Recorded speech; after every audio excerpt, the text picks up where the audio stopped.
नमस्कार, मैं हूं निखिल और आप देख रहे हैं दी ललन टॉप शो। भारत और चीन की फौज के बीच तवांग सेक्टर में जो हुआ उसमें जवानों को चोटें तो मामूली आईं, लेकिन यह घटना तब भी इतनी बड़ी थी कि रक्षा मंत्री राजनाथ सिंह को खुद लोकसभा और राज्यसभा में बयान जारी करना पड़ा। इसी के साथ 9 दिसंबर की घटनाओं के दो अलग अलग पहलुओं को देखने का अवसर हमारे सामने है, सैनिक पक्ष और राजनीतिक पक्ष। कोई तो बात रही होगी कि सुबह एक हाई लेवल मीटिंग के बाद जब रक्षा मंत्री सदन में बोलने ही वाले थे, उससे पहले गृह मंत्री अमित शाह ने संसद परिसर से ही कांग्रेस पर राजीव गांधी फाउंडेशन को लेकर हमला बोल दिया। इसीलिए दिन की बड़ी खबर में हम दो प्रयास करेंगे, गलवान से अब तक सेना के मोर्चे पर हुई चीजों का बयान और राजनीति की दुनिया में आए बदलावों की समीक्षा। तो आइए शुरुआत की जाए दिन की बड़ी खबर की।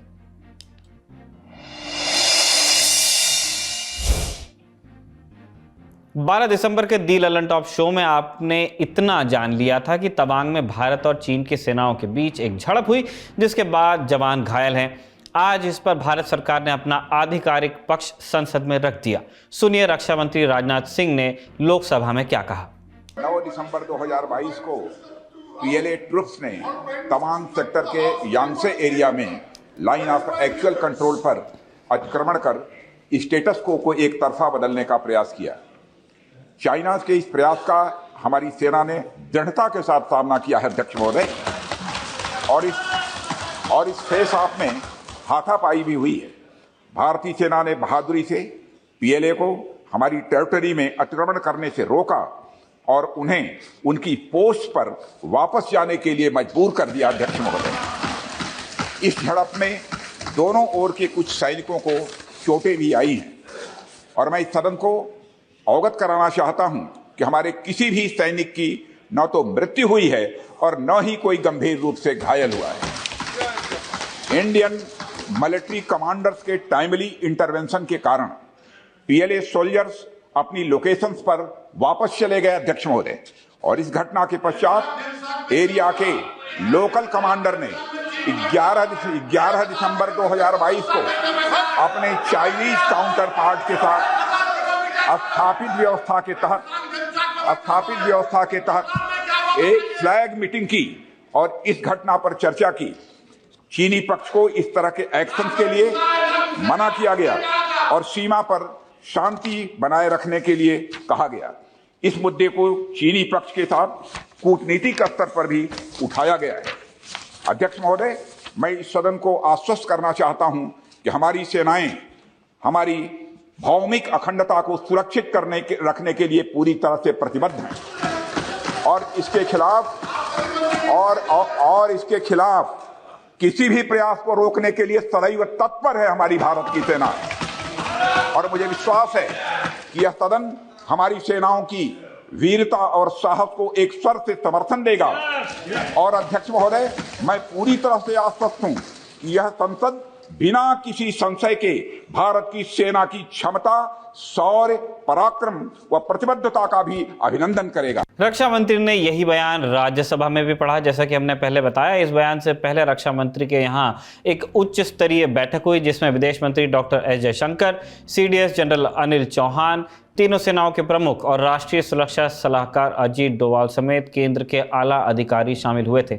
सदन में राजनाथ ने जो कहा वो 12 दिसंबर को सेना की तरफ से आए बयान के काफ़ी करीब था। सेना ने भी घटनाओं का वही विवरण दिया था, लेकिन राजनाथ के बयान में इस बात को लेकर ज़्यादा स्पष्टता थी कि चीन की तरफ से स्टेटस को यानी मैदानी हकीकत को बदलने का प्रयास हुआ, जिसे विफल भी किया गया। रक्षा मंत्री ने कैजुअल्टीज़ को लेकर भी ये बात साफ की कि किसी भारतीय सैनिक को न गंभीर चोट आई और न ही मृत्यु ही हुई। 9 दिसंबर की सुबह जो हुआ उसकी भूमिका काफ़ी पहले से लिखी जा रही थी तवांग में। इंडिया टुडे के लिए मंजीत नेगी की एक रिपोर्ट है, जिसमें उन्होंने रक्षा सूत्रों के हवाले से बताया है कि बीते कुछ वक्त से चीन अरुणाचल को लेकर बहुत आक्रामक रहा है, स्पेशली इस तवांग सेक्टर में। बीते हफ्तों में 2 से 3 बार ऐसा हुआ कि चीनी सेना के ड्रोन आक्रामक तरीके से सीमा की तरफ बढ़े और जवाबी कार्रवाई के लिए भारतीय वायुसेना ने अपने लड़ाकू विमानों को भी रवाना किया, जिन्हें तकनीकी भाषा में स्क्रैम्बलिंग कहा जाता है। ध्यान दीजिए, हम रेगुलर कॉम्बैट एयर पेट्रोल्स की बात नहीं कर रहे हैं, जो हवा में गश्त लगाई जाती है उसकी बात नहीं कर रहे हैं। ये स्क्रैम्बलिंग है, जब किसी चुनौती को देखते हुए अलग से फाइटर जेट्स या फाइटर जेट्स की फॉर्मेशंस को भेजा जाता है। इसे देखते हुए भारतीय वायुसेना ने अपने ड्रोन्स को सीमा के और करीब ले जाकर तैनात कर दिया है, इस तरह की खबर है। चीन की ओर से आक्रामक पेट्रोल माने गश्त की आशंका थी, इसलिए भारत ने सीमा से करीब जवानों की तैनाती को बढ़ा दिया था। सूत्रों ने दावा किया है कि चीन की तरफ से 200 से 300 जवान वास्तविक नियंत्रण रेखा पर स्थित यांगसे पोस्ट पर आए थे। ये जगह तवांग से करीब 30 किलोमीटर दूर है। इलाका घने जंगलों वाला है और काफ़ी ऊंचाई पर है। यहाँ बर्फ भी पड़ती है, जो कि पड़ना शुरू हो गई है, और कुछ दिनों के भीतर सैनिकों की तैनाती कुछ हल्की होने वाली थी, क्योंकि मौसम भारी तैनाती की इजाज़त देता नहीं है। बावजूद इसके भारतीय चौकी पर 50 के करीब जवान तैनात थे, जिनकी ओर से चीनी फौज को चुनौती दी गई, जिसके बाद दोनों पक्षों में गर्मागर्म बहस हुई। इसी बहस के दौरान पहले पत्थरबाजी हुई और फिर बात बढ़ते बढ़ते हाथापाई तक चली गई। सूत्रों ने यह भी दावा किया है कि चीनी सैनिक अपने साथ राइफल्स तो नहीं लाए थे, लेकिन उनके पास डंडे थे जिन पर नुकीली कीलें लगी थी, जिनको हम स्पाइक्स कहते हैं। कुछ मीडिया रिपोर्ट्स में टेजर्स की बात को भी लिखा गया है। ये एक हथियार होता है जिससे बिजली का झटका लगता है।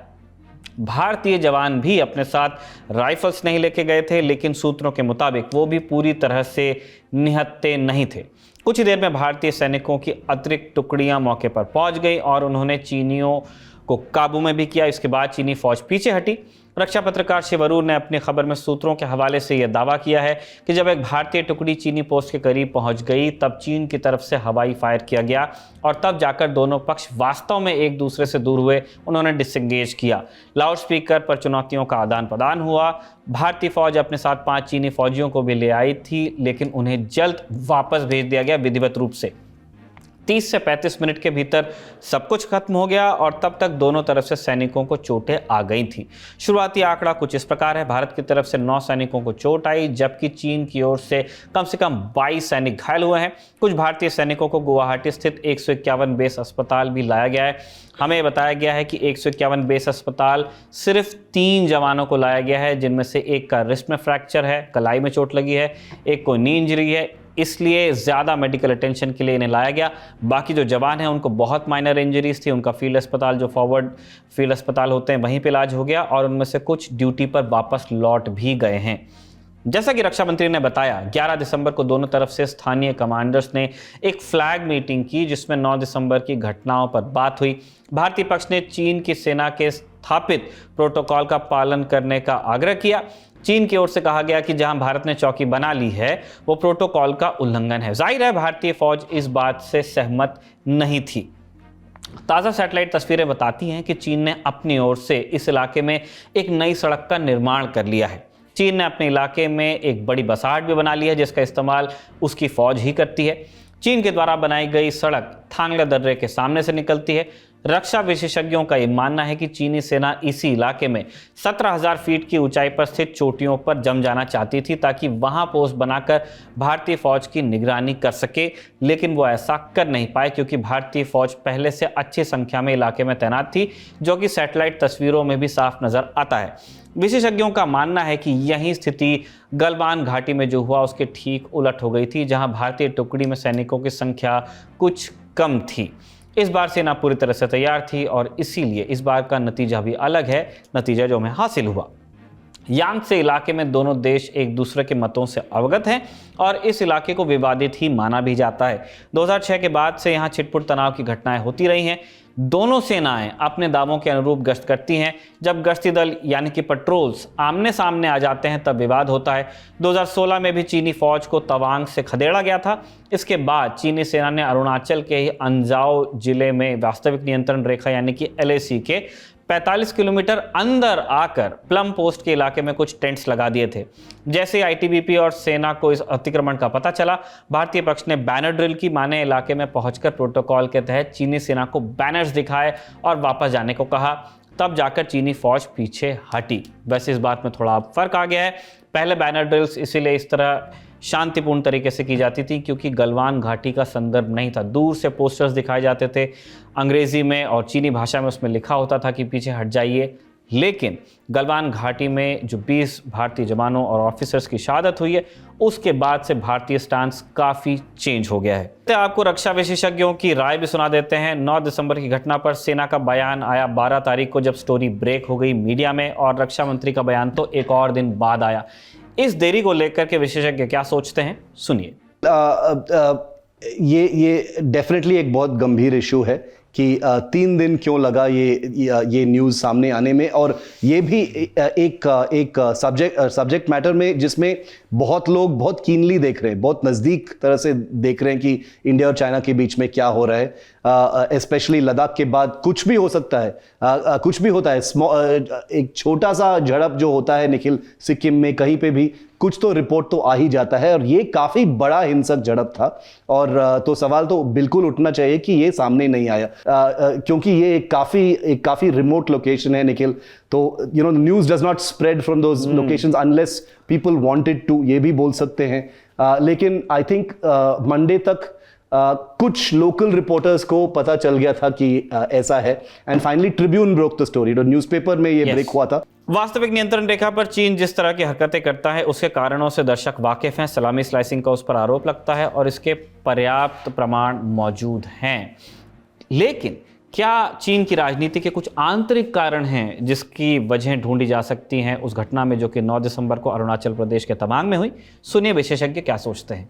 अगर आप बिग पिक्चर देखोगे निखिल, सबको पता है अभी कि चाइना में क्या हो रहा है। अभी इतना बड़ा हिंसक झड़प क्यों हुई थी? कुछ लोग बताते हैं कि चाइना में जब कुछ डोमेस्टिकली जब कुछ अंदरूनी तनाव है चाइना में, तब एक डिस्ट्रैक्शन के लिए एक मिशन हो जाता है। They want to create a distraction. Xi Jinping का सरकार जो है, ये they are masters at it Nikhil, कि जब डोमेस्टिकली अपने देश में अगर कुछ तनाव है, कुछ प्रॉब्लम है, तो आप एक एक्सटर्नल डिस्ट्रैक्शन बना देते हो ताकि आप अपने लोगों का फोकस आप डाइवर्ट कर सके। तो अभी चाइना में आपको पता ही है कि बहुत अफसोस से प्रोटेस्ट हुए हैं, काफी ऐतिहासिक प्रोटेस्ट हो रहे हैं against the government in China. तो ये भी एक साइड से एक पॉसिबिलिटी होगा निखिल, क्योंकि चाइना तो एक बहुत सोची समझी एक्शंस लेता है in terms of its military and political objectives. तो ऐसा नहीं है कि even the smallest of incidents of this kind can be disconnected from the big picture. तो मेरा मानना है कि बिल्कुल उनका land grabbing, taking over territory, salami slicing across the line of actual control, ये सब तो है ही, लेकिन एक बिगर पिक्चर भी हमको देखना चाहिए। 9 दिसंबर वाले मामले पर चीन का पक्ष भी आया है। चीनी विदेश मंत्रालय के प्रवक्ता वांग वेनबिन ने आज कहा कि भारत चीन सीमा पर स्थिति अब स्टेबल है, माने स्थिर है, चिंता की बात नहीं। ये बयान चीन के ट्रैक रिकॉर्ड से मेल खाता है। चीन का सरकारी मीडिया उल्टा चोर कोतवाल को डांटे जैसे बयान भी जारी कर रहा है। आप जानते हैं कि चीन में प्रेस की आज़ादी नहीं है, इसलिए वहाँ क्या चल रहा है इसे लेकर जानकारी का अभाव होता है। फिर चीन में सरकार ने आज तक गलवान घाटी की घटनाओं को छुपाने का क्रम जारी रखा है। हताहतों का वास्तविक आंकड़ा आज तक जारी नहीं किया है, जो असल आंकड़ा है। चीन तो चीन है, लेकिन भारत में लोकतंत्र है और प्रेस की आज़ादी भी। इसलिए इस बात को लेकर कुछ आश्चर्य ज़रूर रहा कि सरकार की ओर से बयान आने में इतना वक्त क्यों लग गया। रक्षा मंत्री की ये बात बिल्कुल ठीक है कि सदन शनिवार और रविवार को नहीं चलता, लेकिन रक्षा मंत्रालय तो कभी भी बयान जारी कर सकता था। ऐसी ही कुछ बातों को लेकर विपक्ष सरकार पर हमलावर है। रक्षा मंत्री के संसद में दिए गए बयान पर कांग्रेस अध्यक्ष मल्लिकार्जुन खड़गे की भी प्रतिक्रिया आई है, आप उसको सुन लीजिए। कहाँ क्लैरिफिकेशन है? अरे अपना स्टेटमेंट पढ़ा चले गए, क्लैरिफिकेशन तो हम पूछ रहे थे, क्लैरिफिकेशन के लिए वो तैयार नहीं थे। पहले तो हम चर्चा पूछे, चर्चा को भी तैयार नहीं। इसका मतलब डेमोक्रेसी में जो कुछ भी चीजें होती हैं वो चर्चा से ही सॉल्व होती है, और हम वो जो चर्चा करके बताना चाहते हैं या कुछ स्टेटमेंट देके हम उसमें क्या कमियां हैं और हमारे पास जो इन्फॉर्मेशन है वो शेयर करना चाहते थे।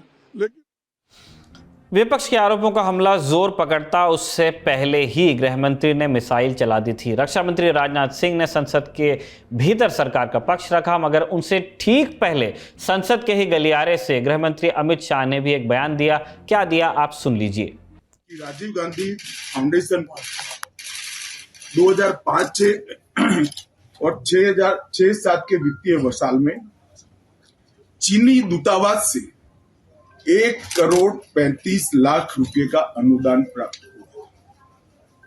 चूंकि एफसीआरए के कानून और उसकी मर्यादाओं के अनुरूप नहीं था, तो नोटिस देकर पूर्णतया कानूनी प्रक्रिया का अनुपालना करते हुए गृह मंत्रालय ने इसका रजिस्ट्रेशन रद्द किया। फाउंडेशन ने अपना रजिस्ट्रेशन सामाजिक कार्यों के लिए करवाया है और ये जो राशि चीनी दूतावास से मिली, इसका उपयोग भारत चीन संबंधों के विकास पर शोध करने के लिए ये पैसा। गृह मंत्री ने राजीव गांधी फाउंडेशन पर आरोप लगाकर सीधे गांधी परिवार को ही कटघरे में खड़ा कर दिया, तो कांग्रेस ने भी जवाब देने में वक्त नहीं लिया। सुनिए प्रेस कॉन्फ्रेंस में क्या प्रतिक्रिया दी गई पार्टी की ओर से। दूसरी company share it technology, share IT या शेयर इट जो भी कहना चाहें, इसी कंपनी पर पाबंदी लगाई कि ये देश की संप्रभुता के लिए खतरा है। यही कंपनी भारतीय जनता पार्टी के चुनाव में पार्टनर बनकर भारत के चुनाव पर प्रभाव डालती है। हम भी पूरी रिसर्च करके बैठे हैं, गृह मंत्री जी को समझना चाहिए। हमारे राजीव गांधी फाउंडेशन के खाते पब्लिक डोमेन में हैं, सबके सामने हैं, कुछ छिपाने की बात नहीं है, सार्वजनिक हैं। आरएसएस के क्या संबंध है चीन की कम्युनिस्ट पार्टी से? आरएसएस का हक क्या बनता है? वो तो एक सांस्कृतिक संगठन है, गैर राजनीतिक संगठन है। क्यों बार बार चीन के दरवाजे पर दस्तक देते हैं? क्यों चीन की कम्युनिस्ट पार्टी के साथ पार्टनरशिप करते हैं? और जब भारतीय जनता पार्टी सत्ता में नहीं हो तब भी ये लोग मिलने जाते हैं। BJP legislators take lessons at school run by Communist Party of China, उनसे शिक्षित होने जाते थे। ये देख लीजिए साहब, ये है इनकी असलियत। बीजेपी ने कांग्रेस पर आरोप लगा दिए और कांग्रेस ने भाजपा पर, मगर सवाल आरोपों का नहीं, राष्ट्रीय सुरक्षा के मुद्दे का है और उस मुद्दे को लेकर विपक्ष के कई और नेता भी मुखर हैं। सुन लीजिए उनकी भी बात। जो जनता के बीच के सवाल हैं वो हमने पूछने की कोशिश की पर हमें डिसअलाउ किया। ये मैं मानती हूँ प्रजातंत्र के उसूलों के भी खिलाफ है और जो राज्यसभा की प्रथा रही है उसके भी खिलाफ काम हो रहा है। एक गंभीर मुद्दा है जिसपे चयन होना चाहिए था पर उसको होने नहीं दिया और इसके लिए हमने वॉकआउट किया है। मुंह तो सेना के पीछे क्यों छुप रहे हैं? आप डर रहे हैं चीन का नाम लेने से। आप देश के प्रधानमंत्री, आप सत्ता में हैं। डोकलाम में आपने देश को गलत कहा, डिसएंगेजमेंट कहा, वहाँ चीन बैठा हुआ है। प्रधानमंत्री ने लद्दाख के वक्त कहा था कि ना कोई घुसाए ना घुसाए, चीन घुस के बैठा है। डिसएंगेजमेंट आप करते हैं और उस मुकाम पर पेट्रोलिंग नहीं कर सकते हम पोंगसोंसू लेक में। इस अरुणाचल प्रदेश में जहाँ पर झगड़ा हुआ है, लड़ाई हुई है, 12-13 हजार फीट नीचे से चीन ऊपर आता है, आकर हमारी फौज पे हमला करता है। क्या हो रहा है इस देश में बताइए? कौन सा राष्ट्रवाद है भाजपा का?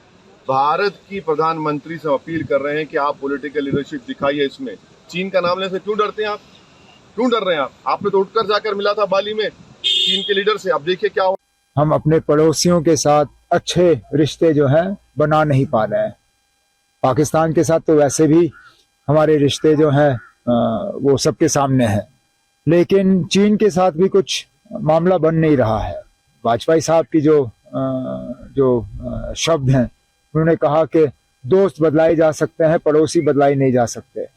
हम अपने पड़ोसी बदला नहीं सकते हैं। उनके साथ बेहतर रिश्ते जरूर बना सकते हैं, लेकिन ताली एक हाथ से नहीं बजती, 2 हाथ से बजती है। इसमें चीन की भी जिम्मेदारी बनती है। राजनेता अपनी जगह पे हैं, पार्टी लाइन से बंधे रहते हैं। हम बार बार कहते हैं, हम इस बात से पूरी तरह से सहमत हैं कि देश की सुरक्षा से कोई समझौता नहीं होना चाहिए और जब देश की सुरक्षा का मुद्दा आए तो पक्ष विपक्ष अपक्ष जो भी हैं उन सबको एक सुर में होकर के अपने देश की ओर से बात रखनी चाहिए, लेकिन जिम्मेदारी से पूछे गए सवालों के जवाब भी मिलने चाहिए। इस अहम मसले पर हमारी नज़र बनी रहेगी। अब गौर करते हैं दिन की सुर्खियों पर।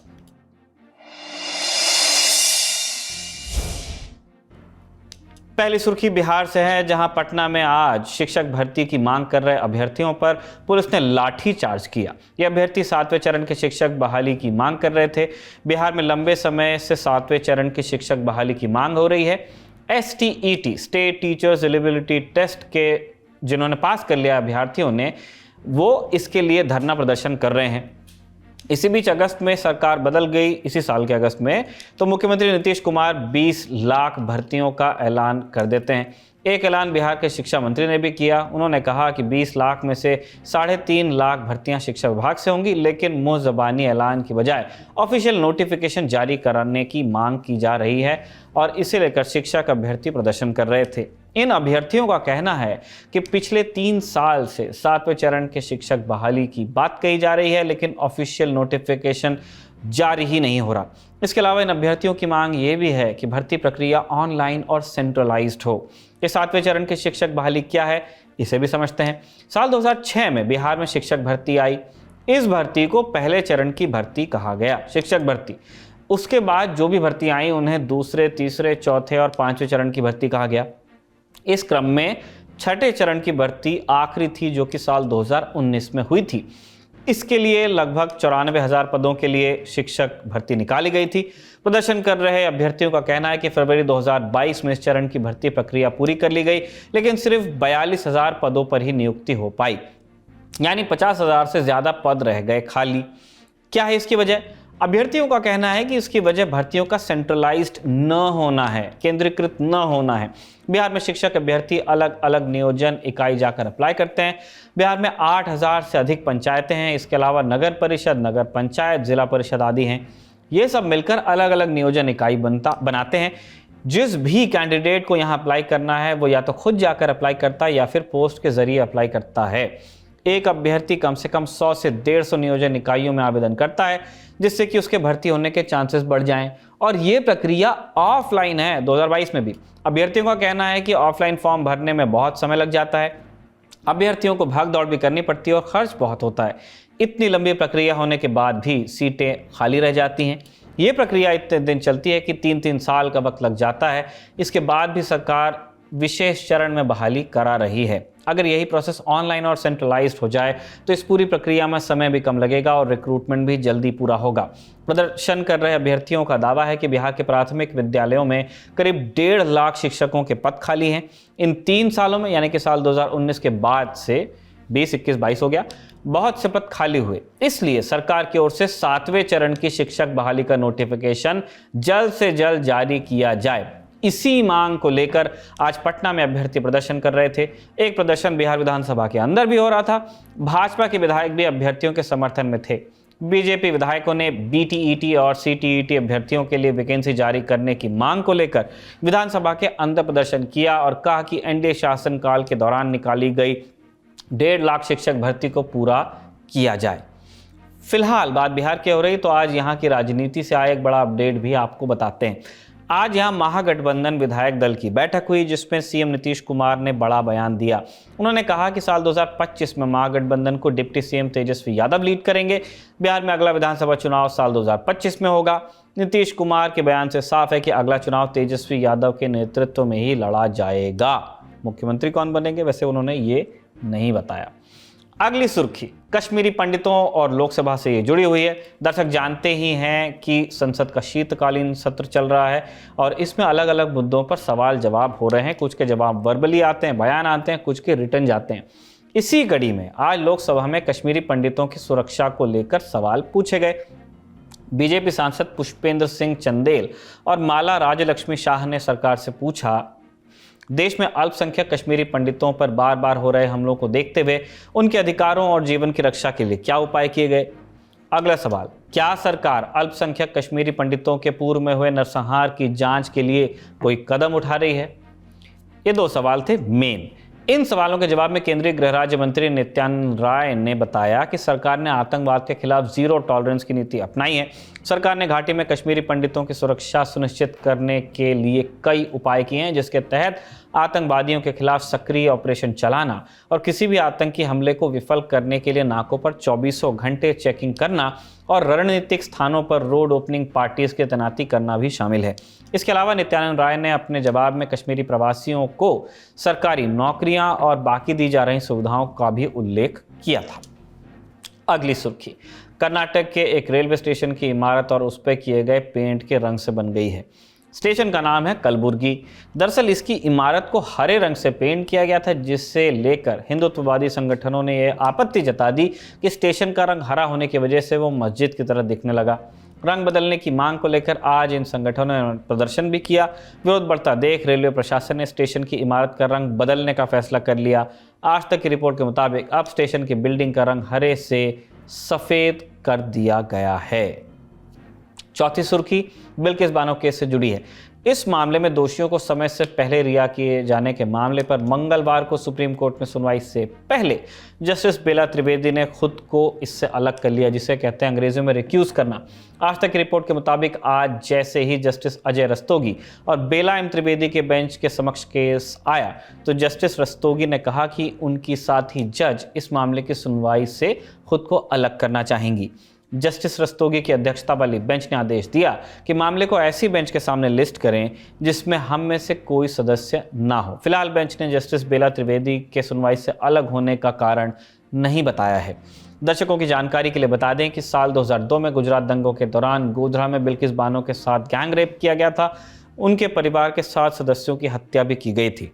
इस केस में राज्य सरकार द्वारा सभी 11 दोषियों को समय से पहले रिहा किया गया, जिनमें से एक याचिका में इस मामले में दोषियों को रिहा करने के फैसले को चुनौती दी गई है। आखिरी सुर्खी का संबंध मध्य प्रदेश के कांग्रेस नेता और पूर्व मंत्री राजा पटेरिया से है। प्रधानमंत्री नरेंद्र मोदी पर विवादित टिप्पणी करने के मामले में आज 13 नवंबर को पुलिस ने राजा पटेरिया को गिरफ्तार कर लिया। 12 दिसंबर के दिल एलन टॉप शो में हमने आपको राजा पटेरिया का एक वीडियो दिखाया था जिसमें वो कहते नजर आ रहे थे कि संविधान को बचाना है तो मोदी की हत्या करने के लिए तैयार रहो। वीडियो वायरल होने के बाद राजा पटेरिया ने अपनी सफाई में कहा था कि उनके बयान को तोड़ मरोड़ कर पेश किया गया। उनका तात्पर्य पीएम मोदी को चुनाव में हराने से था। जिस वीडियो में हत्या की बात की थी उसके जस्ट बाद अगला सेंटेंस भी यही था, लेकिन गलती तो उनसे हो गई थी। इस मामले में मध्य प्रदेश कांग्रेस ने राजा पटेरिया को कारण बताओ नोटिस जारी कर दिया है। साथ ही उनसे 3 दिनों के भीतर जवाब भी तलब किया गया है कि उन्हें पार्टी से क्यों ना निकाल दिया जाए। ये था आज का दी ललन टॉप शो। अगले एपिसोड में आपसे फिर मुलाकात होगी। इस कामना के साथ लेते हैं विदा। देखते रहिए दी ललन टॉप। शुक्रिया, शुभ रात्रि। आपके ज्ञान की गहराई नापने के लिए आ गई है ललन टॉप क्विज। मौके पर दो जवाब और मौके पर ही पाओ इनाम। सोमवार से शुक्रवार रात 9 बजे सिर्फ ललन टॉप ऐप पर। याद रखो कक्का की बात जो कही गई है नॉलेज पर हाल लगाओ हाल फायदा, दे लगाओ का फायदा। तो फटाक से डाउनलोड करो ललन टॉप ऐप और आ जाओ 9 बजे क्विज खेलने के लिए हमारे साथ।